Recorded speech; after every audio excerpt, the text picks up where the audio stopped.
আমি শুরু করবো শঙ্কুদেবকে দিয়ে। শঙ্কুদেব, একদিকে রাজ্যের আরও দুই হেভিওয়েট, একদিকে অরূপ বিশ্বাস, অন্যদিকে চন্দ্রনাথ সিনহা, দুজনের বাড়িতে, একজনের ভাইয়ের বাড়িতে আইটি আর একজনের বাড়িতে ইডি চলছে।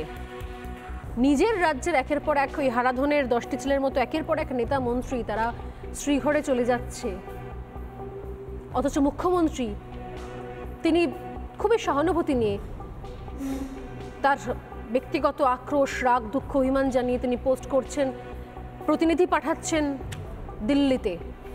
দিল্লির মুখ্যমন্ত্রী গ্রেপ্তারিতে তিনি ব্যথিত, ক্রোধান্বিত, কিন্তু দিল্লির মুখ্যমন্ত্রীর বিরুদ্ধে যে অভিযোগগুলো রয়েছে, যে দুর্নীতির এত বড় পাহাড় রয়েছে, মদ কেলেঙ্কারি সামনে এসছে, সেইটা নিয়ে তিনি কথা খরচ করতে রাজি নন, না নিজের রাজ্যে না দিল্লির মুখ্যমন্ত্রীর রাজ্যে, দিল্লির ক্ষেত্রে। তাহলে বিষয়টা কি দাঁড়াচ্ছে? মানে এত আপনাপ্পান, এত কাছে টেনে নেওয়ার কারণটা কি? আগাম কোনো বিপদ বুঝতে পারছেন, অনুধাবন করতে পারছেন কি?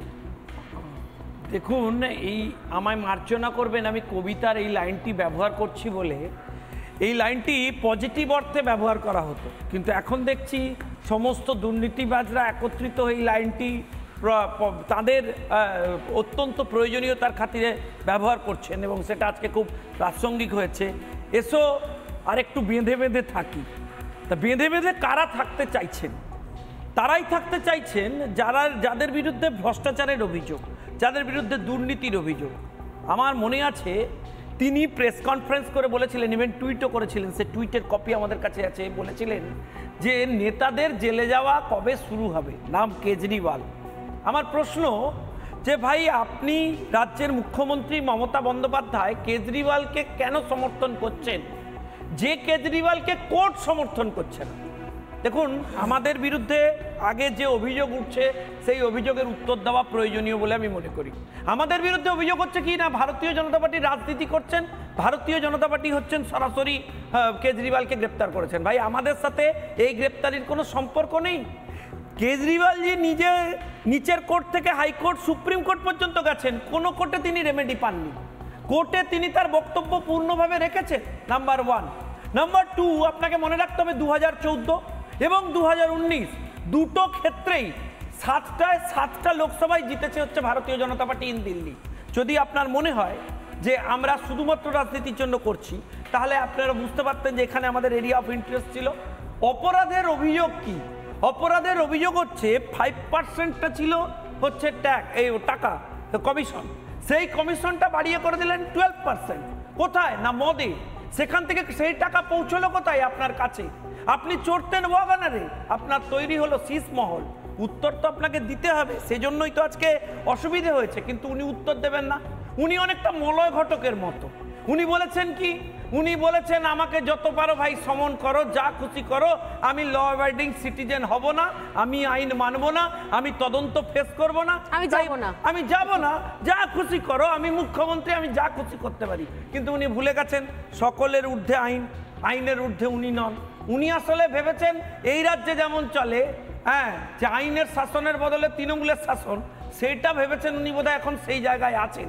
তার এখন বোধোদয় হয়েছে, এখন এখানে যাবার পর তিনি এটা বুঝতে পেরেছেন। আর আমি শেষ একটা কথা বলবো, দেখুন, কোর্ট তো তদন্তকারী অফিসারদের তদন্তের অনেক কিছু দেখেছে, সেই তদন্তে স্পষ্ট হয়েছে there is a clear money trail. সেখানে দেখা গেছে যে তার কাছে 100 কোটি টাকার আশেপাশে টাকা তার অ্যাকাউন্ট পর্যন্ত পৌঁছেছে, তার কাজ পর্যন্ত পৌঁছেছে। ফলে সেটার কোনো লিগ্যাল জাস্টিফিকেশন তাদের কাছে নেই বলেই তারা পুরো বিষয়টাকে পলিটিক্যালি। দেখুন, এটা তো দিল্লির বিষয়ে জানলাম, মানে জানা গেল, বোঝা গেল। এবং ইডির না গুরুত্বপূর্ণ কথা আমার রয়েছে। আপনারা একটা কবিতা বেঁধেছেন, একটা ছড়া বেঁধেছেন 2 লাইনের, যতই করো কান্নাকাটি মাফলারের পর হাওয়াই চটি। এটা আপনাদের দলের নেতারা এই কবিতাটা বলছেন সব জায়গায়, আপনারা কবিতাটা বেঁধেছেন, আপনাদের পাল্লায় পড়ে বাকি লোকজন, নেটিজেনরা, তারাও এই কবিতাটা শেয়ার করছে। এটা মানেটা কি বলবেন? মানে মাফলারের সঙ্গে হাওয়াই চটি আপনারা লিঙ্ক কেন করছেন? না, আমার বক্তব্য কেন করছেন? দেখুন, আমাদের বক্তব্য আমি আপনার উত্তরটা নেব, তবে তার আগে শুনিয়ে দিই একবার এই মাফলার হাওয়াই চটির যে লিঙ্কটা, দুজনের বক্তব্য, আপনার দলের 2 নেতা সুকান্ত মজুমদার, শুভেন্দু অধিকারী, কি বলছেন একবার দেখুন। যেভাবে মাফলার ঢুকে গেছে, হাওয়াই চটিরও আর বেশি দিন সময় নাই। পুরো খাদ্য দপ্তর জেলে, পুরো শিক্ষা দপ্তর জেলে, মিউনিসিপালিটি দপ্তর যাবে বলছে। এসব জিনিস বরদাস্ত করব না আমরা। মোদিজির সৈনিক, না খাউঙ্গা না খানে দুঙ্গা, আমরা বলে গেলাম এখানে। একটু কষ্ট তো হবেই, কিন্তু লোকজন বলছে যতই করো কান্নাকাটি, মাফলারের পর হাওয়াই ছুটি।